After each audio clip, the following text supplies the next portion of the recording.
Alright, hello everybody, this is Demon coming back for another round of Final Fantasy XIV.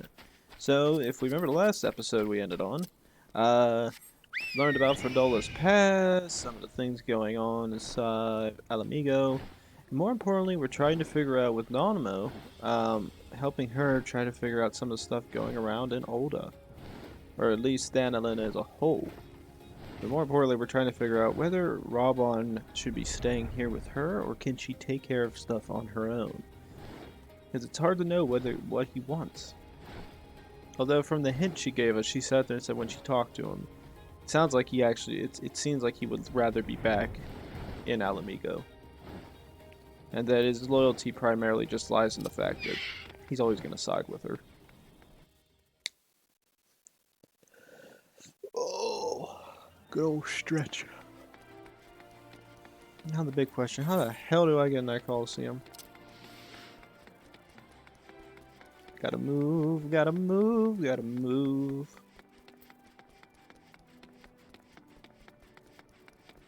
Enterant Moogle. What the hell does that mean? Is that a fancy word? I don't like fancy words. Oh no, I can't get over. It's this way. It's one more over. Yes. Yes. I knew I was right. Never question thyself.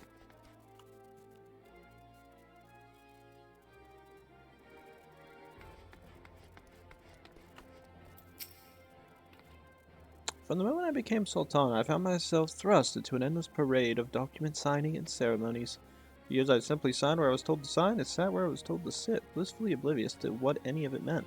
Yet one good thing did come from that ignominious chapter in my life, for it was during an official visit to Coliseum that I first met Raubahn. The match I had been invited to attend was not at all what I expected. They had pitted the Bull of Alamigo against some dozen or so rival gladiators.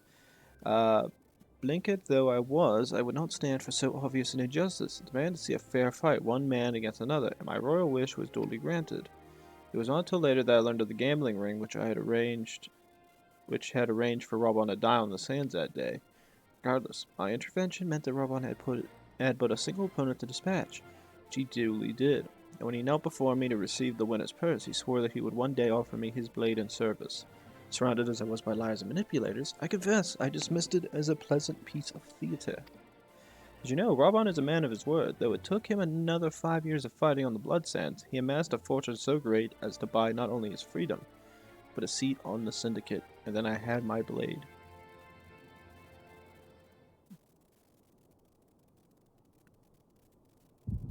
Sounds like he really fought to keep her safe.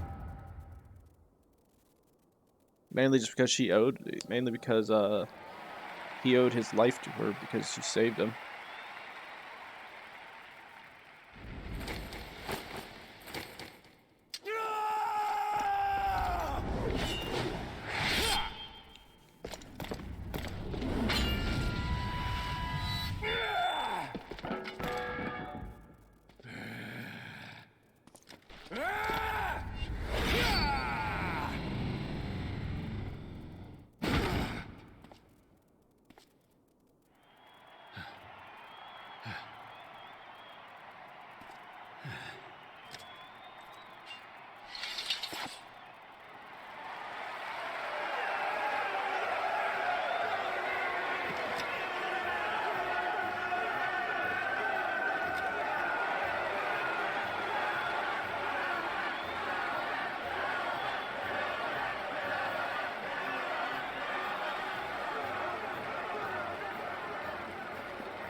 Your Grace, you mustn't! The danger is too great! Please, Your Grace, come back! I beg of you! It seems you're the one who needs looking after, Master Chef. Raubahn! Your Grace, I have kept the promise made. So you have, and in turn, so too shall I keep mine. With your winnings, you have become one of the 6 most wealthy souls in all Ul'dah. And so, as tradition dictates, Rauben Aldin, you have earned yourself a seat on the Syndicate. May your new station garner you still greater glories. I am honored, Your Grace, and vow to serve with every fiber of my being from this day till my last.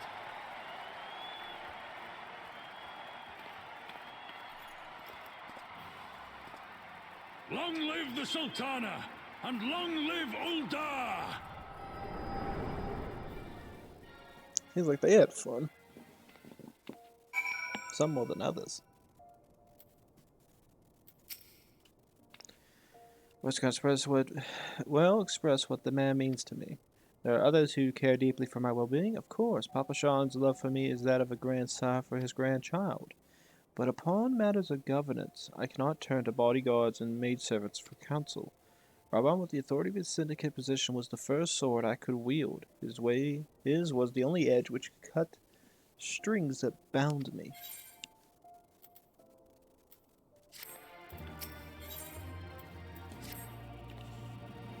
Make haste, my absence will not go unnoticed by the Sultana Sworn for long, and there are other places I would visit. To the Arzanith ossuary. What the hell was that?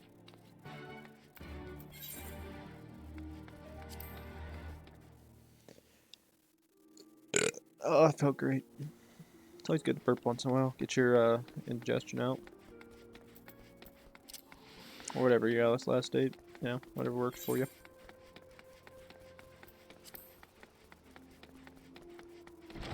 Gotta run, gotta run, gotta run.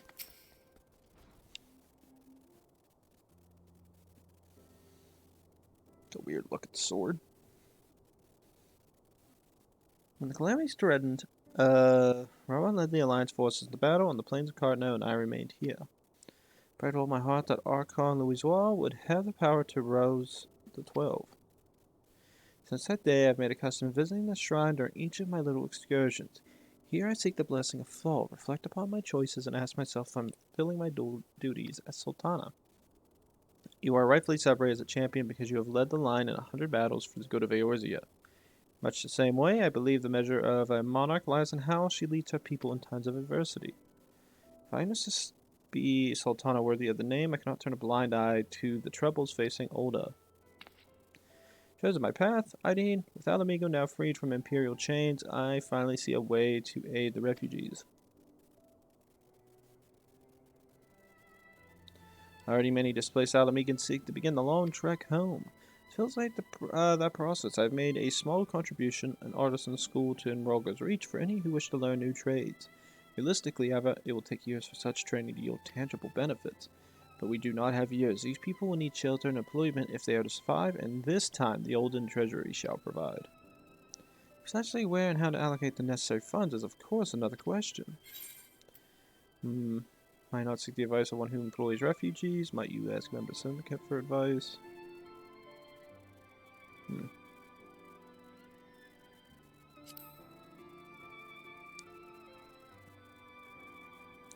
My suggestion, maybe he may have a visit to Golden Saucers in order. His proprietor is a member of the Syndicate, and he's one of the few who pay refugees a fair wage.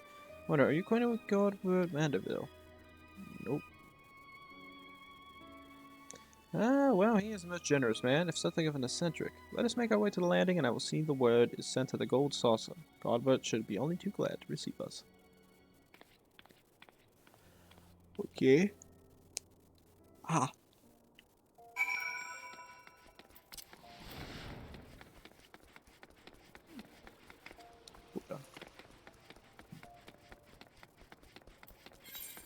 Okay, we gotta get to the airship landing, which is... Oh, I hate this thing.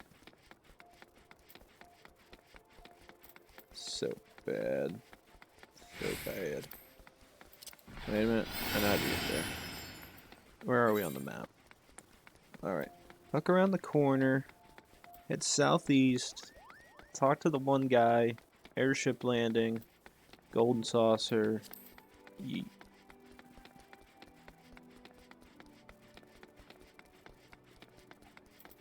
It's a funny thing. Originally, when I went through here, I didn't actually have the gold saucer found yet. So I couldn't necessarily, what's the word I'm looking for? I couldn't necessarily do anything with it. So it kind of sucked. So I had to go around and figure out what guy to talk to actually unlock it. Good, I've ridden aboard as public airship before, but this is my first... This shall be my first visit to Golden Saucer. I must confess to some excitement. Golden Saucer.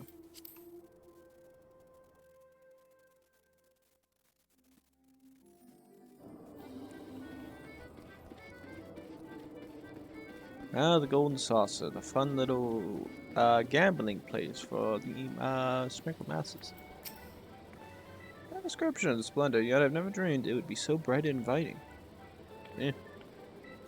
No, I couldn't possibly. We didn't come here to fritter away the royal coin. Godbird will be expecting us. Come, let us head directly to the lounge and ignore these gaudy temptations.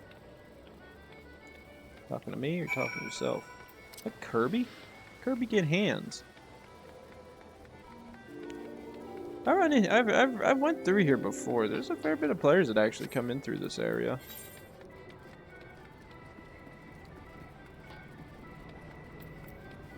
Although I don't see the real reason in doing all this, I kind of get... I don't know. I just find this area to be really weird.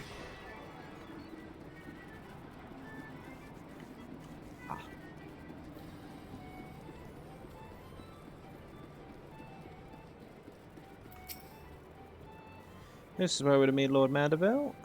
Shall we sit while we wait his coming?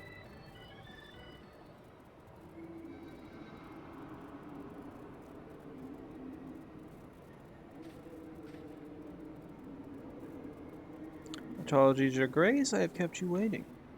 No apologies are necessary, Godbird. My request was sudden, and you were kind to make yourself available to us. When Sultana herself comes calling, there's no more important engagement.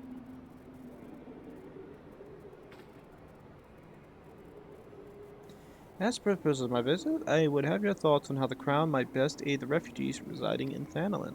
You are aware, I am sure, that many of Ala Mhigo's displaced sons and daughters long to return to the newly liberated homeland, and you are also aware of how they will suffer without shelter and work to sustain them. I will use our nation's wealth to spare them that suffering. What advice have you for me on the matter of how it might best be distributed?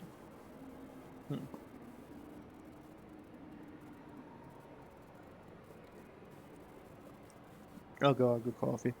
The usual circumstance of our meeting and your Grace's choice of companion would suggest to me a desire for an honest and unvarnished opinion. I shall give you one. My advice to you is stop. Taxing all as well to save Ala Mhigan refugees is a terrible, terrible idea. You oppose my proposition. Most empathetically. I agree with your Grace that the refugees must have housing and employment, but what profit is for Ulda in this arrangement? Profit? After all you've done for Eorzeea bunnies displaced, I thought you were the very last person to seek to benefit from their misfortune. Forgive me, Your Grace, but you appear to be laboring under a misapprehension. It's a fine endeavor to support one's fellow man. I fear, however, that your stance is born of pity. Your intent is to save the refugees, is it not?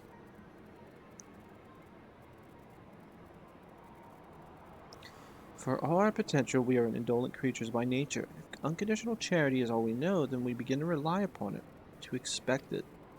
Then we must consider Ulda's own poor and downtrodden. Should they hear of you spending the nation's coin not to improve their lot, but to nurture the distant citizens of Ala Mhigo, it is unlikely they will applaud your generosity. Surely it's not your Grace's stand to foster new resentments, but to spread goodwill. Indeed, then any support I pledge to refugees must promote self-sufficiency, whilst also serving the interests of the people of Ulda. Exactly so. So an arrangement will create a far more equitable relationship with returning Ala Mhigans, even as it generates the revenue required to win the approval of your subjects. Much to ponder, Lord Mandeville. I thank you for your candor.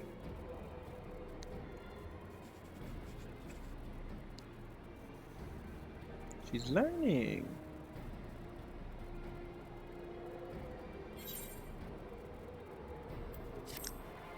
So don't give them money, but you have to find a way to make them self-sufficient. It's always what matters. Too bad our way doesn't work that way. Just give him everything. Prophet, the thought never even crossed my mind. Standing around lamenting about my naivety will not do anyone any good. I should consider my lesson learned and press on. I mean, you are perchance acquainted with the social merchants. If my attempt at philanthropy is obliged to reap a profit, it would seem wise to consult someone with a knack for business. No, I would not trust any agent of the East Ireland Trading Company, but if you hold this Hancock fellow in high esteem, I am content to be, led by you. You may repay my faith by journeying to, distant Kuagane and speaking with him on my behalf. Because though I am to visit those shores, I have not the leisure for a lengthy sea voyage. Now, assuming you will travel as adventurers are wont to do, I shall wait your report by the Etherite and Oldon as a fair journey to you, Hydaelyn, and a swift one, if you please. I like how our character's like, yeah, Hancock's really cool, let's be friends with Hancock. It's like our character did not trust him at first, and now we're like really friendly with him. I still don't trust him. I mean, I trust him about as far as I can throw him. That's usually how you follow most, situationes like that. Gotta run, gotta run, gotta run.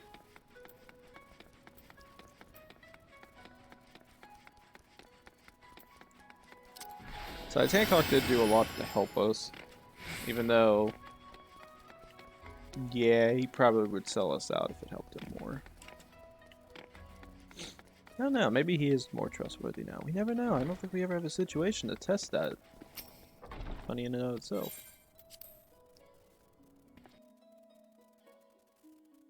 Oh, Hancock, I have a question to ask you, my friend. Where the hell's Tataru? I mean, what do I owe the pleasure? Are you here on business? Business. I beg your pardon. Her Grace Sultana would have my opinion on how best to invest the wealth of Olda. My dear Hydaelyn, I have to thank you for this recognition, I am sure, and I am flattered that you came to me, truly flattered. But why settle for a lowly apprentice when you could have the master? What matters a prophet? There's no living soul better qualified to advise Her Grace than Chairman Lolorito, and whose morning exertions are said to fill his guardrobe with gold. I should be happy to arrange a meeting for you, say, Ascians' former headquarters at Hydaelyn? Lake Sands would seem a suitably neutral venue for negotiations, don't you think? Fare you well, Hydaelyn, and may your dealings prove fruitful.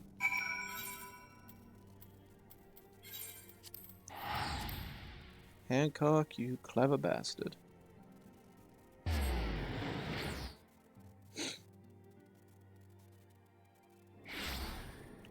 I love players. Wow, that is a lot of players. Why are most of them away? Why do people play if they're just gonna go away? I can't say that. Can't speak a damn thing when I do the same thing sometimes. Oof. Welcome back, Hydaelyn. Did your merchant friend have any useful advice to share? He said dab. With Lolorito, and you agreed to this? I'm well aware of his standing in the fields of business, but I had hoped to keep the monitress at a long arm's length and let him in particular. Nay, I cannot live in fear of the man. I must learn how to treat with him if I am to rule Ulda effectively. Very well, I'll meet with Lolorito. Let us go on ahead to the Waking Sands and prepare for his coming.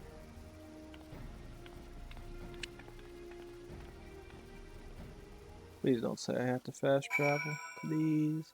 Please. Oh, this works. So this is where the silence first congregated. I've heard many tales, but never had occasion to visit. To work then, the hour of the meeting draws near, and I would gather my thoughts. Pray to see that we have appointed room to ourselves.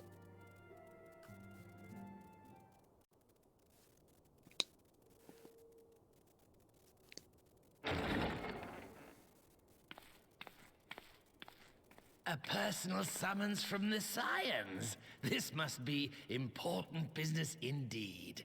Though, if it concerns anything so underhand as an assassination, I fear I can be of little help. Smartass.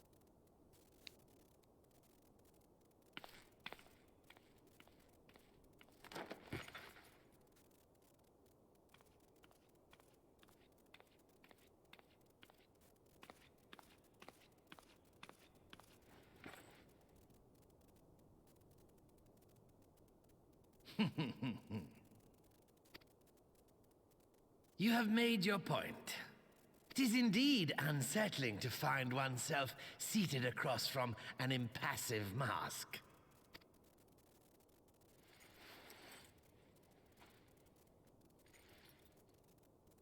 There, would this better please your grace? Or should I address you as Lady Lilira?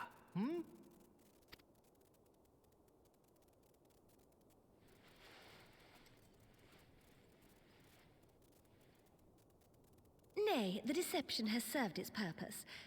I am glad to see you found amusement in my little jest, Lord Lolorito, but shall we proceed to the business at hand? By all means. I must say I am most eager to hear your proposal. Simply put, I would aid the refugees camped in Thanalan in their efforts to return to Alamigo. The reparations you paid in the wake of your earlier misdemeanors will be used to fund the endeavor, together with the fortune seized from the late Teleji Adeleji's estate.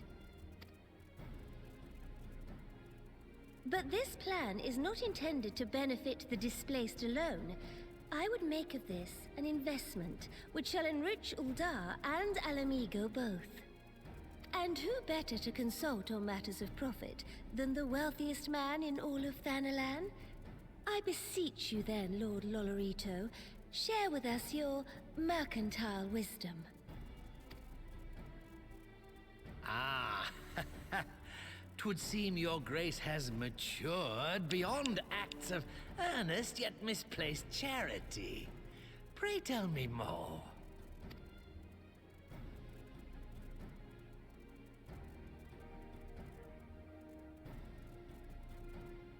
To summarize, in return for facilitating the repatriation of refugees and assisting in the establishment of new industry in Alamigo, you ask that a proportion of all subsequent profits be promised to Uldar. Ha! I am impressed, Your Grace. 'Tis an elegant solution, albeit one lacking certain crucial details, specifically which industry and where. How swiftly you identified the weakness in my plan, just as I knew you would. Your travels have taken you across the length and breadth of Gir Abania, and you know the land far better than I. Yep. Which of the settlements you visited would best provide a home for our refugees? Which has the greatest potential to flourish, given the appropriate investment?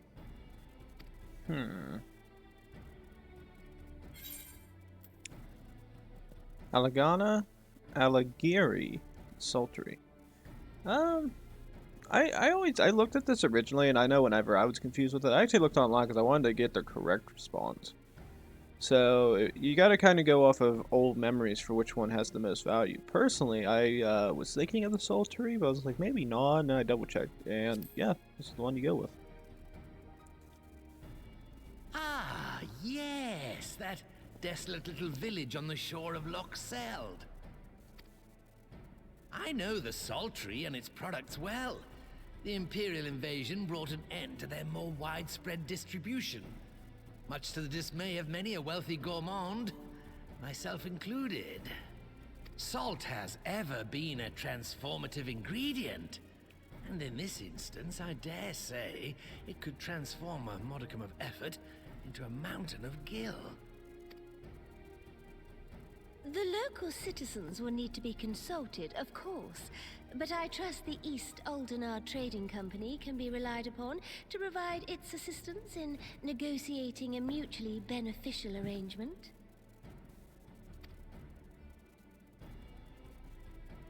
Naturally, Your Grace. I shall dispatch representatives well versed in the extraction of this white gold and wring every last ounce of profit from its production. The Loch's bounty will contribute to Alamigo's enrichment, whilst easing the burden on the bull's aching shoulders, just as Your Grace desired.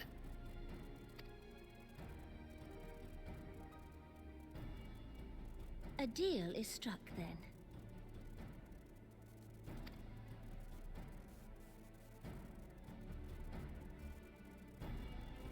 neato.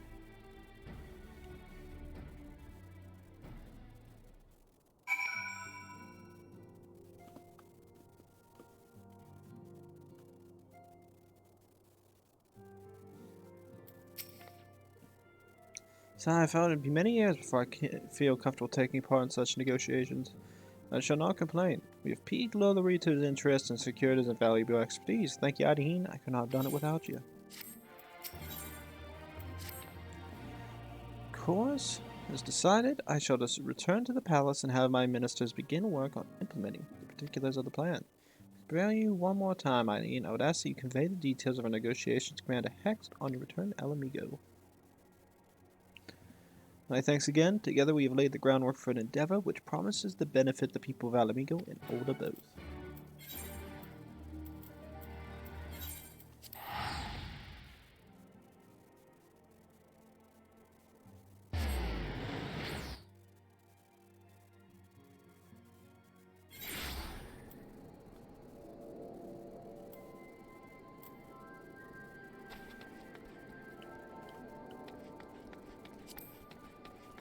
Alright, so with that, now we talk to our good friends again.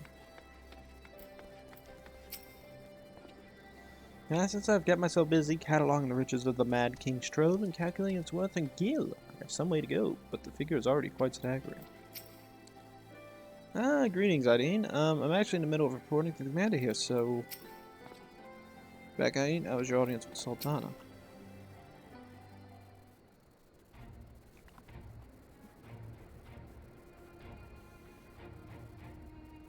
Hydaelyn, you're back. What did Nanamo... Oh, sorry. Are you allowed to talk about your audience with Sultana? Yeah. So Raban said he's going to return to Ulda, but she isn't sure he wants to.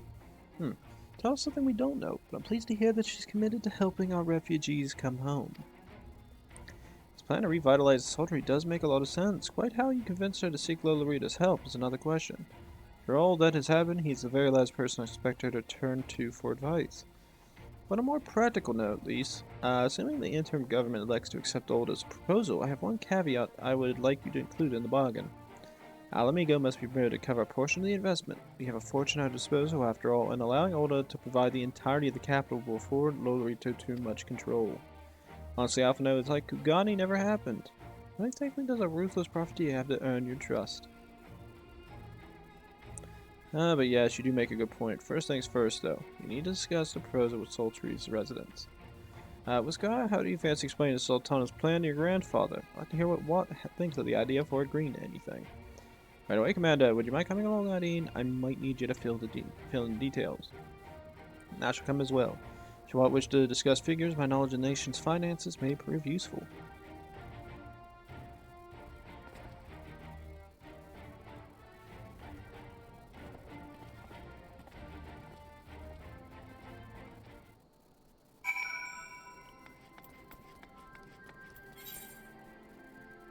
Actually, did we talk to anybody here? I don't think we had a chance.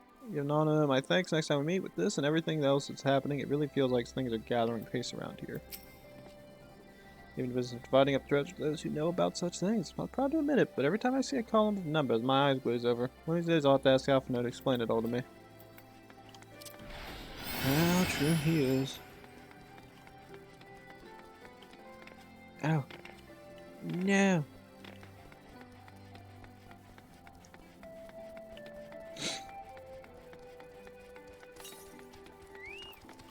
Done. Hey, god damn it. Never thought the day would come when these gates were open to all. Oh, you wish to pass through.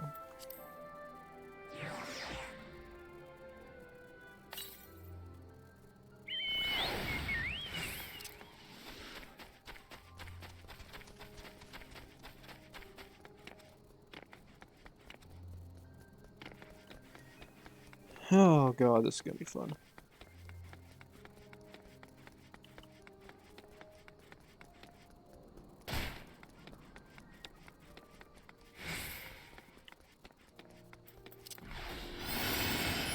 We are. How far do I have to go to get in there? Oh god damn it.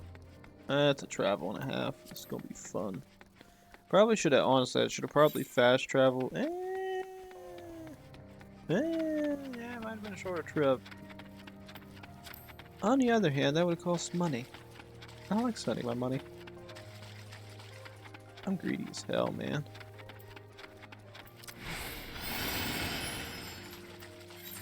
It's not that much further. We pass the big great building, we go up the here on the side, we are there, we have discussions. What the hell is that? That looks like a pissed off crazy man. That looks like the Mad King. Looks rather mad in that.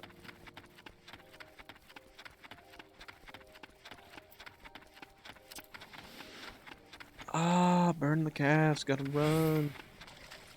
Although I don't know how many more episodes I'm gonna do of this today. Honestly, I wasn't even planning on recording at all. This actually might be my last episode, to be truly honest. I think it'd be my best bet. Like, finish this bit up here with Scar. And then I'll probably end the episode, because I don't know, I just don't, like, I feel like I didn't even plan on doing episodes today. I won't have any time tomorrow. I might have, towards the end of the day, like, maybe time for one more episode, depends on who's all gets on. I know I played Hell Let Loose again with Red last night, so that was fun for a bit. Friends, I'm back. Let's go and see Granddad. He's going to want to hear this. Ideally, one would want Alamigo to stake too much to match how it does Gil for Gil. In combination with the cast iron contract, that should serve to prevent Lolorita from making off with all the profits. Maybe Mischief brings you youngins to Old Block this time, eh? Ah, they want to rebuild the Sultry, Granddad. I didn't tell them about the deal. Yes, there's a deal. Well, look at me. We've never had a coin or the hands put the place back to how it was, but it sounds like that was about to change. There's just one small wrinkle in your plan. It doesn't account for all the nasties queuing up to eat anyone who goes near the shore. The king used to send soldiers to cull the buckets, but the Imperials weren't about to help the likes of us. Don't worry, Granddad. We'll take care of that. Commander Hex has been talking about starting up regular patrols, and I'm sure she assigned me to the lock if I asked. I appreciate it, Whisker. My lad, truly I would. So does this mean you're gonna better with the blade of yours? I've been training out, but mostly kill Imperials. Some experience hunting monsters, don't you, Hydaelyn? And cast an eye over a few of the local beasties and teach me how to deal with them. It's not wasting any time then. I'll see you by the lock.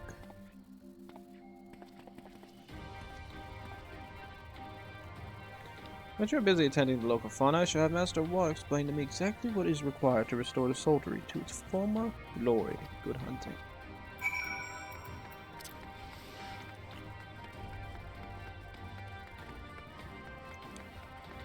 Ah.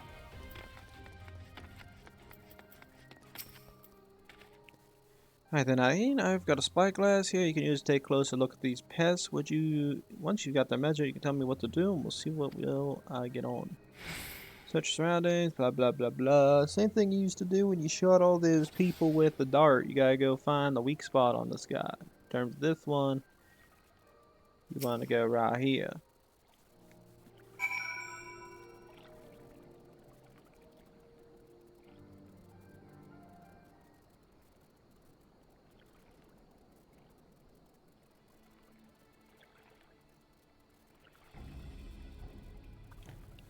The Abbey's entire body is protected by the hard carapace, but the underside of the head looks like soft and vulnerable.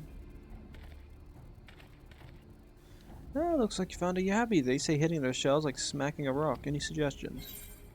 Just hit it as hard as you can, aim for the soft underside of the head.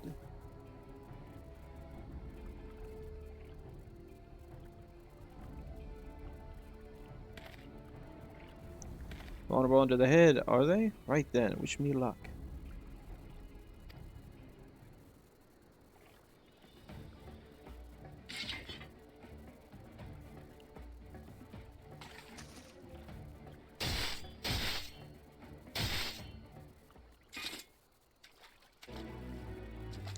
Your boy did it. He got a dub.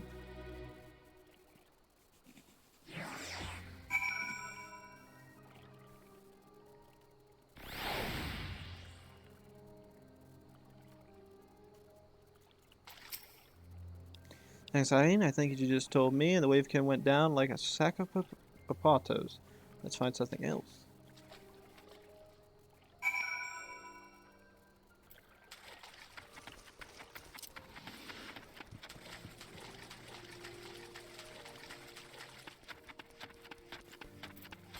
Alright, what's the next one we gotta kill? I forget the next one. Wait. Observe a Phobad. What the hell's a Phobad? Sounds like one of those things, sounds like a Modern Warfare reference for like some type of electronic device you're about to kill.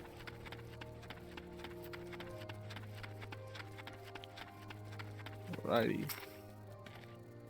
I think I can handle Yabbies now, so we can try something different. What else is out there? Is this the big guy? Oh yeah, I remember this. You tell me I'm right about here. You're always looking for the weak spot. For this one, it is where that eye is at.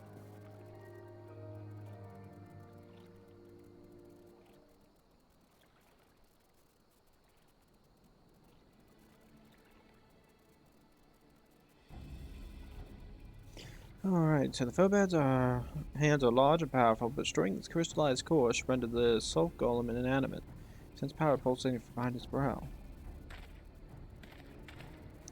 Ah, Phobad, how do I defeat one of those? Just hit it really, really hard as you can. Destroy the core within its brow.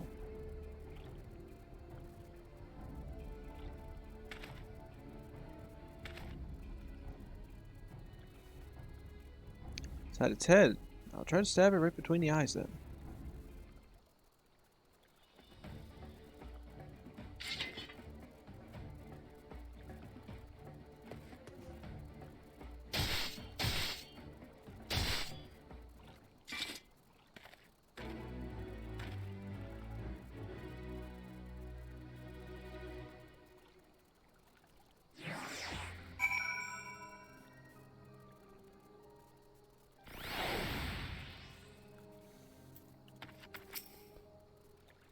Oh, it's not easy fighting with the Liberator of Alamigo watching your every move, but I got the job done. Thanks for the advice, Ahin. I feel a lot better prepared for my patrols now. Any road, we should head back to the Sultry before Granddad starts to worry I've been snipped into pieces and fed to the Abbey's hatchlings. That's actually based around some fine effect. Imagine coming back to Wad and just telling, yeah, your son died, or your grandson died. It's like, how'd he die? The Abbey tore him in half. You see him look for it and goes, damn.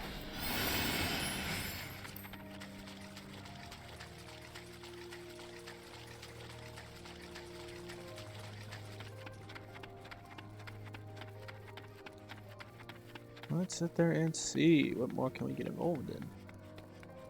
Actually, I think once we finish this, I think this episode can end, because I think everybody will head back to, where the hell we go to. Right back to, what's its face? Well, let's hurry up and tell Granddad how well the hut went. Put his mind at ease. How much of our construct contract is both sword and shield? One must understand this if we were to meet them on an even field. Speaking of vows, does Whisker seem equal to the task of thinning the lost monster population? Certainly seemed eager enough. Yeah, they're pretty good. So you've returned in one piece? Dealt with those beasties, did you? I fought them myself. After a bit of instruction from hiding here, like... Once I've shared what I've learned the others, we shall have no trouble keeping the shoreline clear. Good lad, a fine young man. You've become, Whisker. A fine young man, indeed. Too often of late I hear tales of folks over in the city drunk on victory and hungry for revenge, their heads stuck firmly in the past. But we need to set our sights on the future, one thing which will improve our lot, things like getting the Sultry ready to welcome our long-lost countrymen.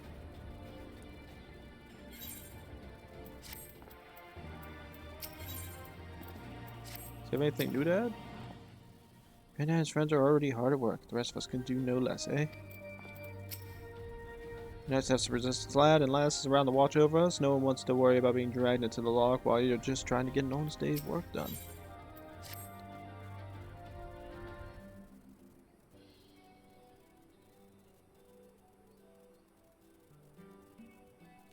Seems Whisker has the Sultry security well in hand. I, meanwhile, will discuss the next step with Master Watt and completed my inspection of the site.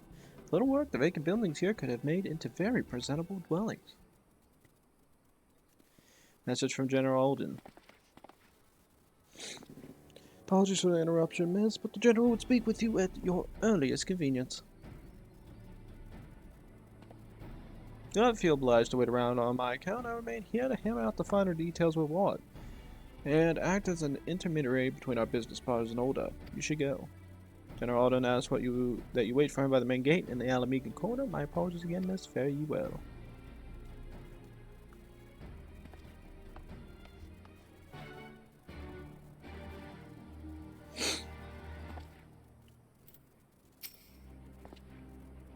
Apparently, the administrator tasked me. General Alden is waiting. Well, this is how I see it. I gotta end this episode now. We will end it right over Mia. Good place as any. Alright, guys. So, with that, as I always sit there and say, we had to end the episode eventually. And this one will be a little bit of an extended one. I'll give you guys a little bit more because I thought this part would actually be a lot of fun to do. It gets me outside the town, and then I can actually have an intro next time. It's a lot easier to do. So with this, all I have to say is this. Please like, subscribe, leave a comment down below. When we come back, ladies and gents, we're heading back to Alamegan quarters and talking to General Alden to find out what exactly he needs from us. So I'll see you guys next time. Thanks.